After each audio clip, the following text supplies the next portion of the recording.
ذہین بادشاہ۔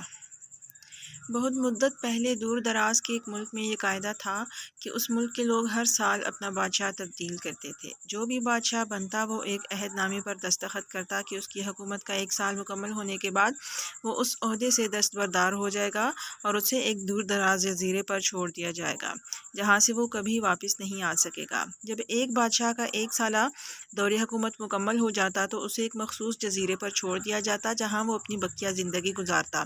اس موقع پر اس بادشاہ کو بہترین لباس پہنایا جاتا اور ہاتھی پر بٹھا کر اسے پورے ملک کا الوداعی سفر کروایا جاتا جہاں وہ سب لوگوں کو آخری بار خیر بات کہتا۔ وہ بہت ہی افسوسناک اور غم زدہ لمحات ہوتے اور پھر وہاں کے لوگ بادشاہ کو اس جزیرے پر ہمیشہ کے لیے چھوڑ آتے۔ ایک مرتبہ لوگ اپنے پرانے بادشاہ کو جزیرے پر چھوڑ کر واپس آ رہے تھے کہ انہوں نے ایک ایسا سمندری جہاز دیکھا جو کچھ دیر پہلے ہی تباہ ہوا تھا اور ایک نوجوان شخص نے خود کو بچانے کے لیے لکڑی کے ایک تختے کا سہارا لے رکھا تھا۔ چونکہ ان لوگوں کو ایک نئے بادشاہ کی بھی تلاش تھی لہٰذا انہوں نے اس نوجوان شخص کو اپنی کشتی میں بٹھا لیا اور اپنے ملک لے آئے اور اسے 1 سال کی حکومت کرنے کی درخواست کی۔ پہلے تو وہ نوجوان نہ مانا لیکن پھر وہ 1 سال کے لیے بادشاہ بننے پر رضامند ہو گیا۔ وہاں کے لوگوں نے اسے بادشاہت کے تمام اصول اور طریقے سمجھا دیے اور یہ بھی بتایا کہ 1 سال کے بعد وہ اسے مخصوص فلاں جزیرے پر چھوڑ آئیں گے۔ بادشاہت کے تیسرے دن ہی اس نوجوان بادشاہ نے اپنے وزیر سے کہا مجھے وہ جگہ دکھائی جائے جہاں گزشتہ تمام بادشاہوں کو بھیجا گیا تھا۔ وزیر نے بادشاہ کی خواہش کا احترام کرتے ہوئے اسے وہ جزیرہ دکھانے کا اہتمام کیا۔ وہ جزیرہ مکمل طور پر جنگل تھا اور جنگلی جانوروں سے بھرا ہوا تھا۔ ان جانوروں کی آوازیں جزیرے کے باہر تک سنائی دے رہی تھیں۔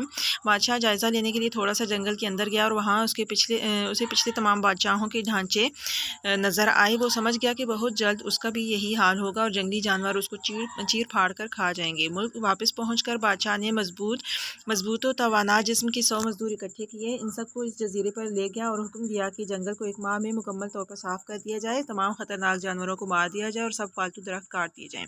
وہ ہر ماہ خود جزیرے کا دورہ کرتا اور کام کی خود نگرانی بھی کرتا۔ پہلے مہینے میں ہی تمام خطرناک جانوروں کو مار دیا گیا اور پھر بہت سے درخت بھی کاٹ دیے گئے۔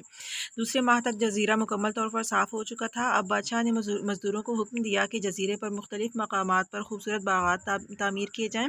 وہ اپنے ساتھ مختلف پالتو جانور مثلاً مرغیاں، گائے، بھینسیں، بطخیں اور بھیڑیں وغیرہ بھی جزیرے میں منتقل کرتا رہا۔ تیسرے مہینے میں بادشاہ نے اپنے مزدوروں کو حکم دیا کہ ایک شاندار گھر تعمیر کریں اور اس جزیرے پر ایک بڑی سی بندرگاہ بھی بنائیں۔ گزرتے مہینوں کے ساتھ ساتھ وہ جزیرہ ایک خوبصورت شہر میں بدلتا جا رہا تھا۔ وہ نوجوان بادشاہ بہت سادہ لباس زیب تن کرتا اور اپنی ذات پر بہت کم خرچ کرتا۔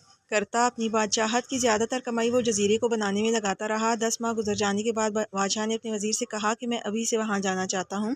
وزیر اور دوسرے وزراء اس بات پر متفق نہیں ہوئے اور بادشاہ سے کہا آپ کو 2 ماہ مزید صبر کرنا ہوگا تاکہ سال مکمل ہو جائے۔ سال پورا ہو جانے کے بعد ہی آپ کو اس جزیرے پر چھوڑا جائے گا۔ بالآخر 2 ماہ مکمل ہو گئے اور بادشاہت کا 1 سال ختم ہو گیا۔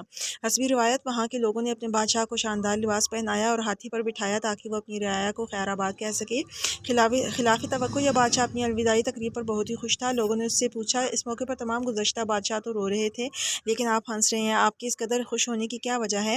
اس نوجوان بادشاہ نے جواب دیا تم لوگوں نے داناؤں کا وہ قول نہیں سنا جب تم ایک چھوٹے بچے کی صورت میں اس دنیا میں آتے ہو تو تم رو رہے ہوتے ہو اور باقی لوگ سب ہنس رہے ہوتے ہیں۔ ایسی زندگی جیو کہ جب تم مرو تو تم ہنس رہے ہو اور باقی دنیا رو رہی ہو۔ میں نے ایسی ہی زندگی گزاری ہے جس وقت تمام بادشاہ محل کی رنگینیوں میں کھوئے ہوئے تھے، میں اس وقت اپنے مستقبل کے بارے میں سوچتا تھا اور اس کے لیے لائحہ عمل تیار کرتا تھا۔ میں نے اب اس جزیرے کو ایک ایسی خوبصورت قیام گاہ میں تبدیل کر دیا ہے جہاں اب میں اپنی باقی ماندہ زندگی نہایت چین اور آرام و سکون سے گزار سکوں گا۔ ختم شد۔